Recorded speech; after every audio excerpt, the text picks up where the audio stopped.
So this is the William Bull House, and it's actually for sale right now in the heart of historic Middletown, situated just 20 minutes outside of the city center of Louisville, Kentucky. It's a classic one-story Greek Revival style house that was built way back in 1859, and the layout of the house has largely been untouched for the last 166 years. That is, until you get to the back side of the house. You see, at first glance, it appears that the original footprint of the home ends right about here, at which point it seems there were a series of more modern additions added on all the way to the very back of the structure. And to most, that's where the thought would end. But not to me.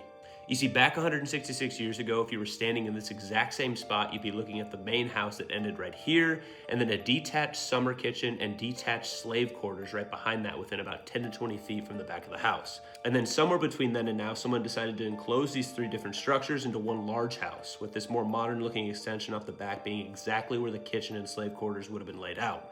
Don't believe me? Let's look at the proof. Exhibit A. Right off of what is now the main kitchen of the home, as you walk through what would have been the original back doorway to cross over into the added-on portion of the house out back, you'll notice what appears to be old siding and what appears to be the back edges of a completely different structure just off of the original house, like an old house within a house, which is exactly what it is. Exhibit B. You can see as you're walking around the back of the property that the chimney stack doesn't exactly fit the vintage of the construction style around it.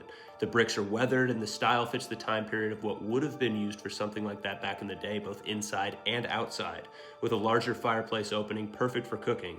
In fact, this is where they would have done all of the cooking back in the day to decrease the risk of house fire and to keep temperatures cooler in the main house. So just imagine that. Looking at the home from the back side here, you would have had the main house, the summer kitchen, and the slave quarters, but with none of the more modern tie-ins you see today that have made it all into one enclosed structure. I just think it's crazy that you can literally still see the original outer walls of the slave quarters still intact inside of the house today. A reminder of what this property was like all those years ago when it was originally built. And again, this property is for sale right now, so if you know anybody looking to buy an interesting piece of history, I would love to meet you all there for a private tour.